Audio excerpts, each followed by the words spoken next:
All of our expectation, most of our language, and all of our tradition, common ways of thinking, begin with a strange fiction. And it's the fiction of an individual self. Now, the reason that the fiction can prevail and proceed is complicated, but it's not too hard to point at its root. There are some domains in which it is obvious that I am distinct. For example, I don't seem to be physically touching all of the other human beings on Earth with my body. But yet there are many domains that we can easily verify and see in which that either isn't true or can't be. Unfortunately, in language, and particularly in law or in logic, individuality is declared. So that means its basis is presumed. Yeah? And this is really unusual for thinking, feeling human beings, because we're not like that, and neither is anything in nature. So part of the topic I want to orbit is, what is the status of our individuality? What does it mean? But there's a couple of other really important related topics. The first is, how do we make choices about the difference between something that, some sort of information that is veritable, meaning trustworthy and valuable and intelligent, and something else? How do we choose between a door that could lead to learning and insight, growth, actual progress and liberty, or might lead to a conversion scheme of some kind where we either knowingly or unknowingly become like the slaves and replicators of this scheme, like a meme, for example? How do we tell the difference, right? How do we tell whether to trust science or religion? How do we authorize our experience? How do we authorize the content that we're exposed to in waking life? And who is it that does that? Who decides in us? Like who tells us how to authorize, or what to dismiss, object to, adopt, surpass? How do we know? So what's our standard? Where do we get it? And then the third topic is one that I'm going to call credentialing. So that means, in a sense, what sorts of situations do we give important status or attention to? What kinds of authorities or sources of information or media, knowledge, etc., belief, opinion? How do we authorize who gets credentials? How do we give them out? What do they mean? And what's the difference between real credentials, credentials that matter, and fake ones, credentials that are largely just the presentation of some acquired piece of status? So all these questions are linked, because part of how we tell who or what we are or may become is by talking about and exploring it together, but also by listening to authorities or adopting their positions, declarations, or even worse, our extremely poorly understood misapprehensions or misapplications of something that they said, or we thought they said, or someone said, and we're not even sure who. Now, this has always been trouble for our people. This is trouble related to having representational minds and living in representational constructs. And the conflict between that and the possibilities of our organismal nature, our human nature, and our nature as intelligence, as an intelligence on Earth. So there's always been a big tangled knot of mess around all these topics. And we can include really astonishing things like eventually you get a piece of media that tells you it is from God. So that piece of media is essentially declaring that it can tell you what you should do to have a mind, what a soul is, what origin means, what all relationships mean, what everything is. And that idea is pretty weird. But what I want to do to start out is to realize that whatever it might mean to be an individual, it's something like we imagine a puffy dandelion to be, or at least I'm going to make a toy of it this way. Yeah. So that is, it has all these little strands, and at the ends of the strands are more little strands. It's a flower of flowers of flowers in a spherical pattern, right? And what happens at the ends of those flowers isn't empty space, ever.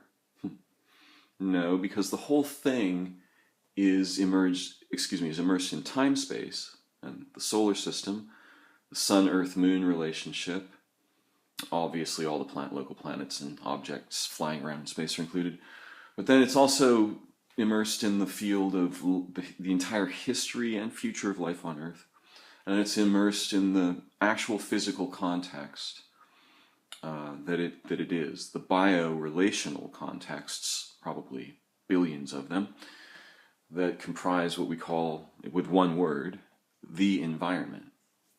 So there's billions of contexts and relational domains, most of which we'll never even discover, that we collapse into one frame and call it the environment, so that we don't have to be afraid of all those billions of frames we have no idea what they are or are doing. And this is one of the dangers, right? It's really easy to take unimaginable infinities of reference frames and potentials and transports and relationships and transitions and such, and then just collapse them into one word so that we can feel masterful and authoritative, so like we know what we're talking about. Call it the environment. But nonetheless, an individual is a bit like this dandelion, if you will. And instead of each of one of those strands just leading to a single dimension, they each lead into multiple dimensions of relation, invisible ones we will never name and notice, that are nonetheless ambiently, we're made of them, our minds are made of them. The whole thing is it's made of something like this. So you've got all these contexts, you've got this dandelion, and it thinks it's distinct. Well, it's distinguishable, right? And if a human reaches down and plucks the dandelion, now it's, still, it's distinct from itself, right? It's distinct from its roots. Now it's an object in the human's possession. But you can't really separate it from all of those orders that it's recursively emerging with and as and from. And we imagine as humans that the dandelion has like 2 or 3 strands that stick out, that connect us, I don't know what, to humanity, culture, our nation, some religion. Tell us who to be and what we are and can't be, all of this. And that we're separate, but no one is separate. And at the same time, everything's not one in some rather insipid way that we often hear the sort of Hallmark card echoes in our memes and poorly articulated delusions about. No, it's much more sophisticated than everything is one. Now, something very amazing is going on. There's many ways in which we are distinguished individuals, but all of those ways are informed by relationships in other dimensions that don't just connect us because we're not parts, right? We're not separate individuals, so they don't just connect us. They inform and instruct and communicate us. They involve us in communion.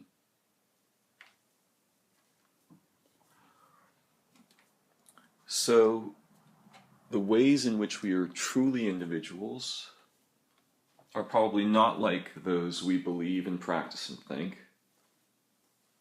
And the ways in which we are not merely individuals are unlike those proclaimed by every kind of, well, shall we say, pretender that's incapable of delivering a direct experience and understanding of this matter, which, by the way, should be relatively easy and can be. Now, part of this problem comes from authority, our relationship with it. Not necessarily having any kind of good, trustworthy basis of local authorization, right, self-authorization, or communal authorization, meaning like we can take something to a group of intelligent others and we can all orbit it and examine it and turn it around together and learn rather than declare what its many natures and possibilities are, rather than having anything like that. We have something really strange. We have a mostly fictitious, largely verbal system of broken standard measurements. And these come from authorities. Authorities like those that stand upon books. There are essentially two different kinds of books. Now, I don't want to create the idea here that books are bad or dangerous, because they're certainly not in general bad or dangerous. But like any technology, like language itself, a large portion of what we tend to and can do with books is bad or dangerous. Books by themselves aren't good just because they're books, right? In the same way that language by itself isn't good just because it's language and we can do it, and machines by themselves are not good just because we can make them, right? They're very impressive once we make them. We kind of become really deeply identified with and related with language, books, and machines when we make them or when we participate in their celebration, or even when we somehow oppose them intelligently or otherwise, right? So we can become intelligently very involved with language, or we can become sort of hypnotized and lost, maybe even obliterated by language. Same thing is true of books. Same thing is true of every technology. How do we tell? How do we tell, for example, if a book could destroy the world or obliterate the possibility of human intelligence, the real thing? How could we tell if something someone's telling us about being a human or being an individual, me talking right now, for example, is worth our futures, is worth listening to, is worth really reflecting on and challenging and exploring and orbiting and taking apart and putting back together? How can we tell?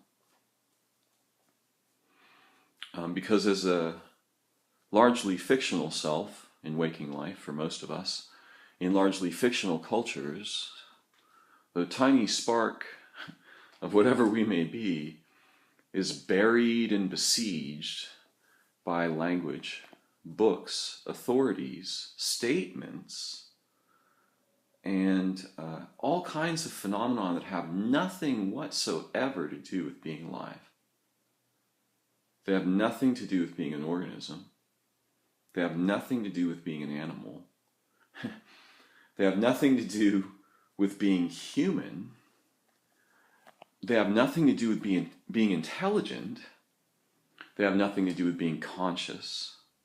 They have little to do with being together, and the ways in which they do have to do with being together are grossly misoriented in nearly every case, right? So, for the waking self, the person that wakes up from dreaming in the morning and gets out of bed, it's facing an impossible, even in the best of conditions, a rather impossible situation. And for many of us, that situation comes all the way down to who am I?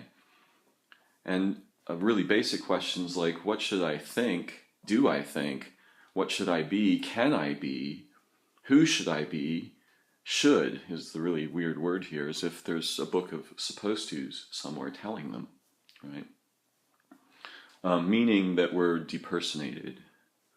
We awaken and are immediately depersonated by the conflict between whatever it might be to be alive and an organism in the history of life on Earth, within for that sphere and each other and learning and intelligence and development and skillfulness, right? What might it be? And then what it actually turns out to be once we open the door, within which we can still dream a little bit, right? But once we open the door and go out and act in layers and layers of constructs, books, language, laws, imperatives that override and tell us what it means to be an individual, or to be a man, or a woman, or to have the experience of gender, or to express gender at all, right? What it means to love and what it must not mean to love. And that's a really interesting idea, that statements and books and things, authorities, scientists or priests, priestesses, anyone at all, could tell us what it means to love. This is like someone who has traveled into the desert, never apparently seen water, talking about swimming in the ocean and pretending these are the same phenomenon. I mean, a kiss is nothing we can say about kissing. Let's agree on this. Right?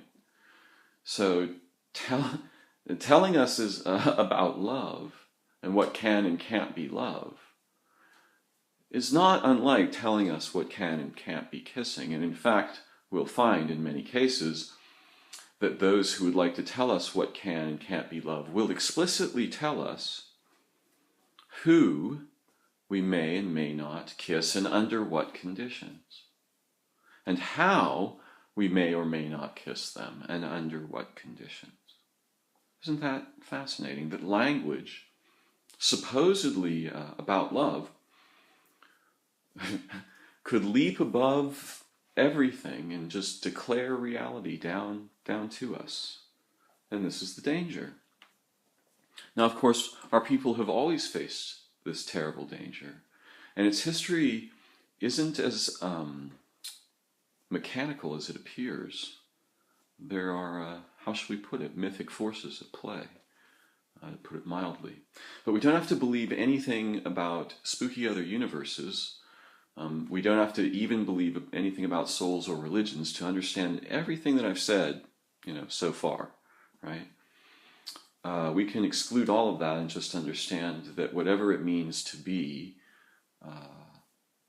a being on Earth, it means really that time-space, the nature of time-space, and the nature of the solar system, and the nature of life on Earth, and the nature of the context, human, linguistic, and otherwise, has produced you, whatever you may or may not be, and in whatever ways you are distinguishable and distinguished and indistinguishable from these orders of context, right? Everyone can see this. Everyone. It doesn't matter whether you believe in God. You can certainly see that this is so, right? Instead of time-space, you call that heaven. Or you call something beyond that heaven from which time-space emerges. So it works for everyone, right? This toy, anyone can play with it. You don't have to belong to any camp, and belonging to any camp shouldn't really threaten your ability to understand this.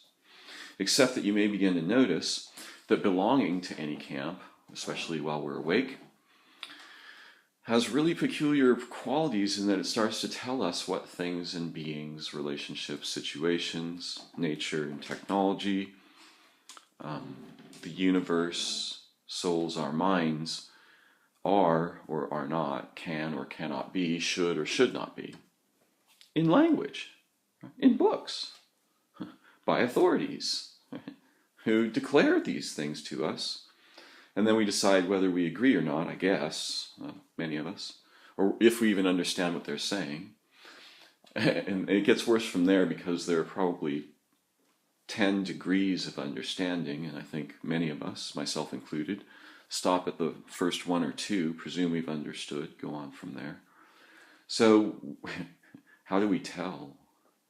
How do we tell what it means to be human, intelligent, alive?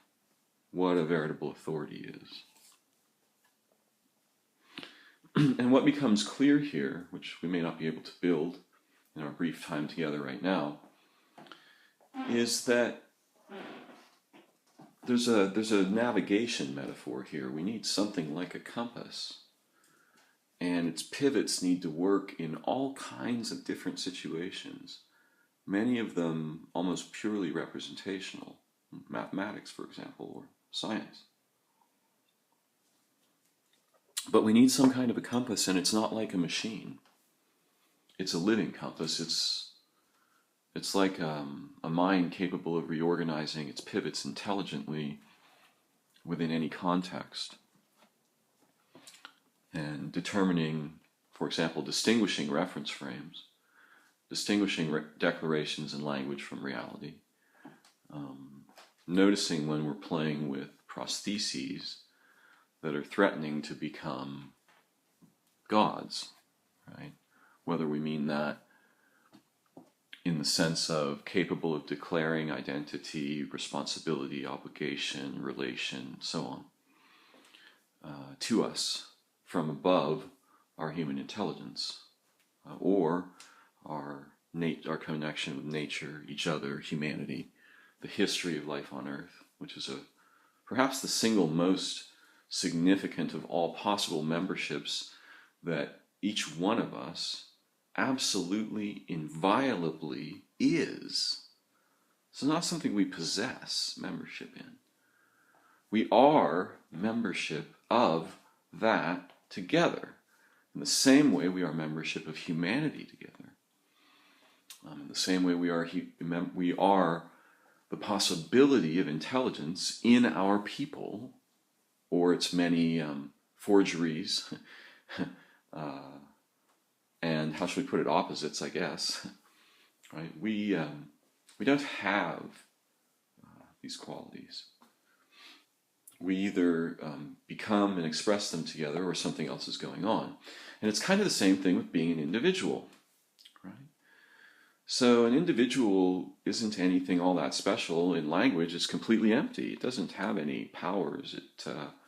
It seems to only acquire powers in combination with other situations or assets, like money, right? Or,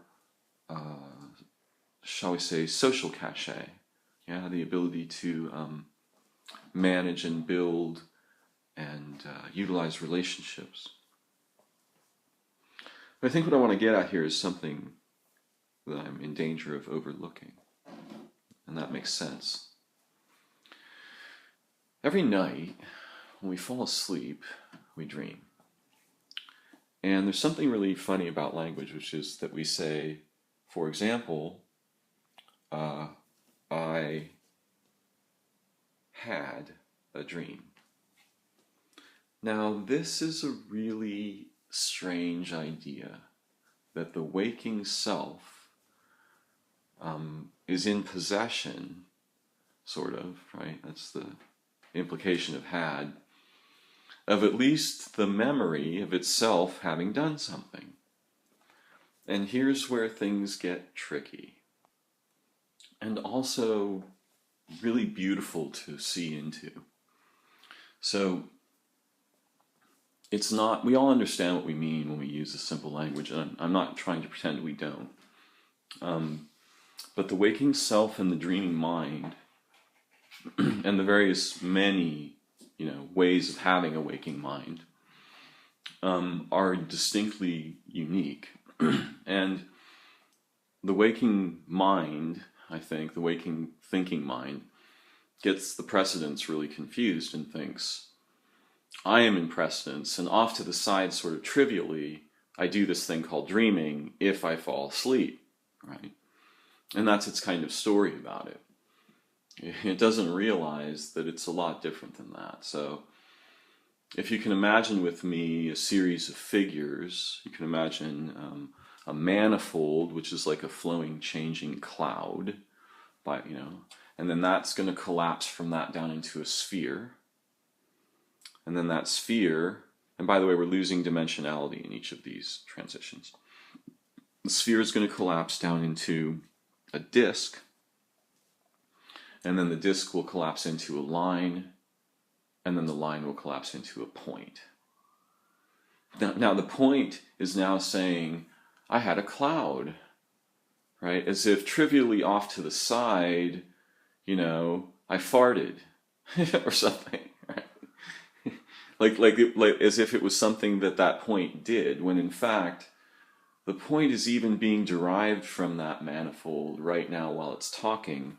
It just can't detect it at this incredible loss of dimensionality from this position. So it's almost like someone's index fingernail saying, I had a mind.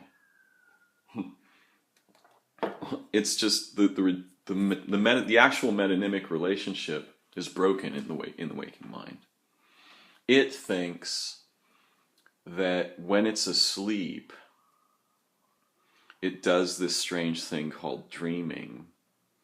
When actuality what's happening is that strange thing called dreaming is happening now, but being reorganized in an incredibly sophisticated and highly structured way so that it cannot detect itself.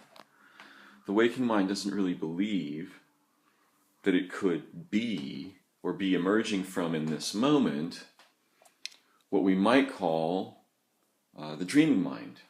Yeah? And the dreaming mind is kind of secretly aware of this relationship. The waking mind explicitly tends to not be. So when we fall asleep, the waking self, the I, the separate, distinct self, and everything about identity changes. And something really interesting happens. We lose all of our status in all the fictional domains and overlays of language, books, culture, and authorities. All that's gone. It just disappears. And what comes next is a really peculiar thing, but it isn't something I do, right? Nor is it merely something that happens to me. It, like a living process, is both the manifold and a position within the manifold as the manifold, where identity is fluid and relationships have new dimensions of meaning that are sensible in this unique domain, right? And so from this incredible changing manifold within a changing manifold, we go through some steps and we wake up and emerge as a self, now an individual. Now, of course, even in the dream, we were not an individual. And the status of what it meant to be an individual in the dream was very strange. But what I want to note, what I want to make clear is this. Whatever the dreaming mind's experience of self-likeness is, and of course that changes all the time in every dream, in every mind, in every person, it has no real membership in anything that has to do with words, books, language, or any specific human authorities. None. I mean, not that they may not appear in dreams, they can, right? But their authority there is zero, and their effect on our status is effectively none. Like, even in the dream, we may detect an interesting conflict between the appearance of something that's supposed to declare our authority and our real sense of what it means to be aware in the dream. So we emerge from this state of statuslessness to a waking self, which is has a lot of interesting features. One of them is obvious if you just realized that you could know everything you knew, and you could love everyone you loved, but you couldn't, and everything and whatever, but you didn't remember any specific history of anything, right? Imagine waking up from a dream with that particular aspect of the tunnel of your sort of remembered history missing, so that you'd still have just as strong feelings about everyone and everything, but you wouldn't be able to remember any specific sequence of anything. And you didn't have any memory of, it would be impossible to preserve things that didn't serve your intelligence, your development, your insight. They would just not appear, right? And language and books and authorities are kind of the opposite of that. Every time you wake up, there they are again. Ta-da! Just like they were yesterday, right? So that even though you dissolve into a cloud-like meta-self that isn't explicitly individual when you dream, when you emerge, you're going to emerge into substrate that remains kind of the same every day. And then we come back to that strange question that we began with: how do we tell? And one of the interesting answers is better together when intending to and having agreed to do so. That's one of the answers. So in that sense, it means that an individual probably can't very well. Now that doesn't mean it's impossible. An individual can learn to play, just like a child in a room can learn to play, in a way that becomes this kind of compass. But the compass works better when we get a few people, not too many,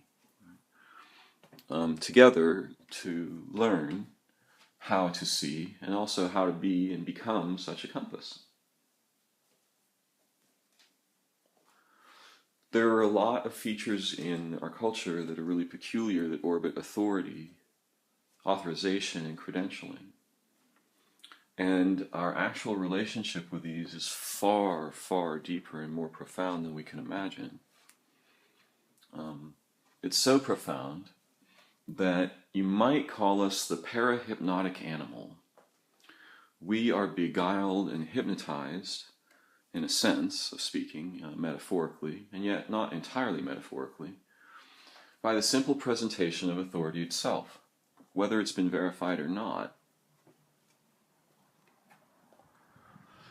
And this isn't our natural proclivity, by the way. This is a symptom of living in fictional contexts and unintelligent opposites of human culture or even humanity. Ordinarily, we form a compass very naturally because our concerns and the pivots of our relation and thought, pursuit, writing, and books, how should we put it, is trustworthy, yeah, and also self-correcting, right? It overthrows itself and reestablishes something better, quickly, rather than building churches and long-sustaining traditions of how things have to be and such, declarations of reality. Active human intelligences aren't very interested in doing that. Too much defense means no forward progress, as can be made clear in any mind moment or culture, has been made clear in our culture. And also then it becomes, what are we defending? And pretty soon we're defending the idea of defense. Yeah. We're not actually defending anything, we're in purely conceptual. Now the words themselves have become the authorities, right? We no longer need scientists or politicians. We no longer need books. We just need one word: defense. Right? And that becomes the priority. No reference frames. None. They all collapse to one. No humanity in there. It's uninhabitable. It's a simple imperative in language: defense.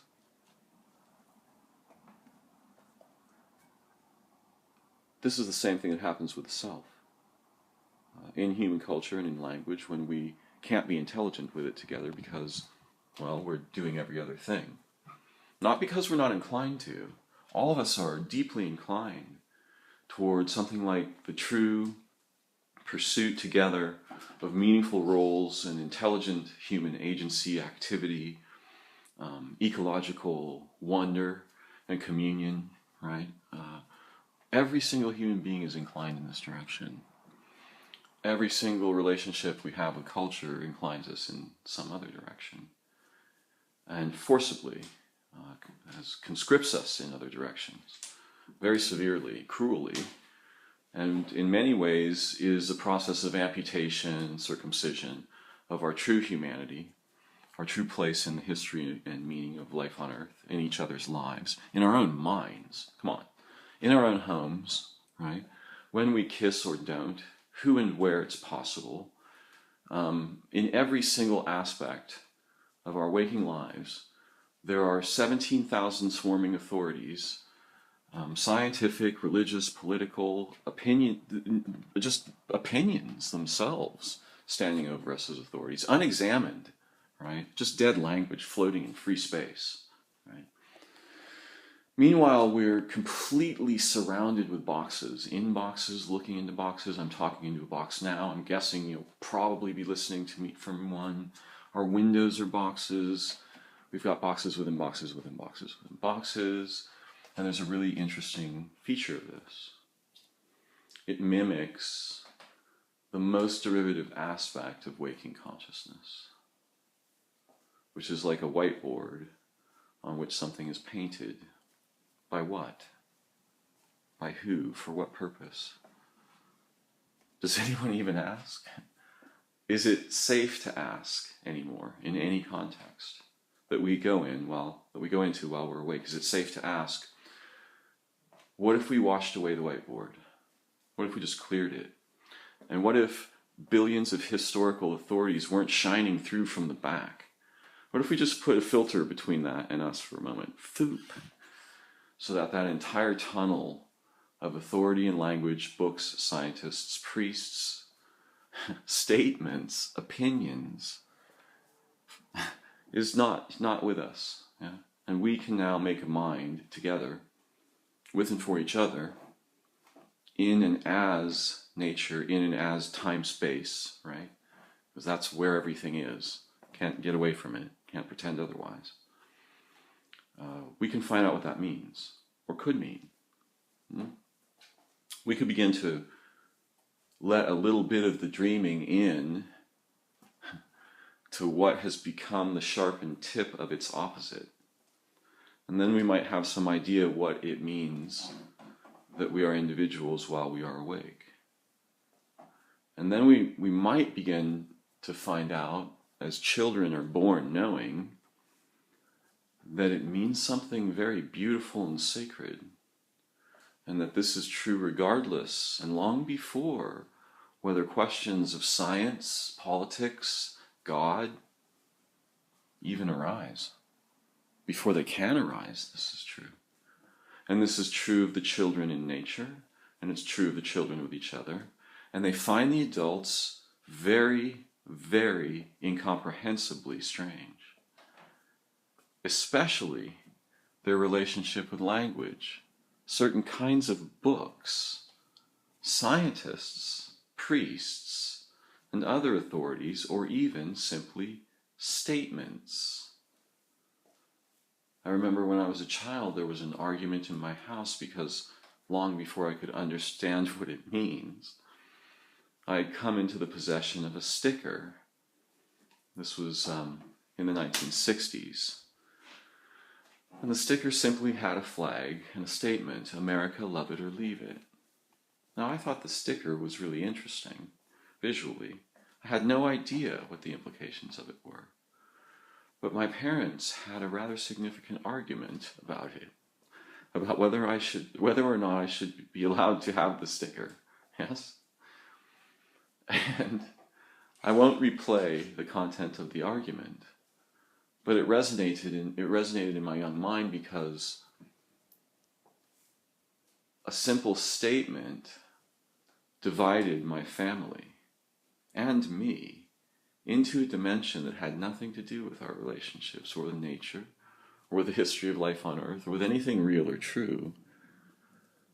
It had to do with whether we were willing to become compliant with a particular sort of tyrannical fiction, and from what angle and for what purposes, or not, and from what angle or what purposes. In other words, we were trying to figure out what kind of authority this statement really had.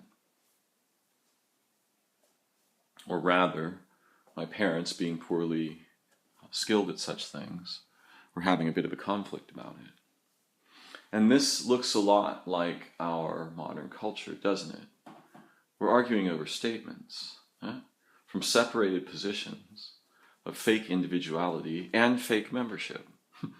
We're not truly members of any actual collective that we formed.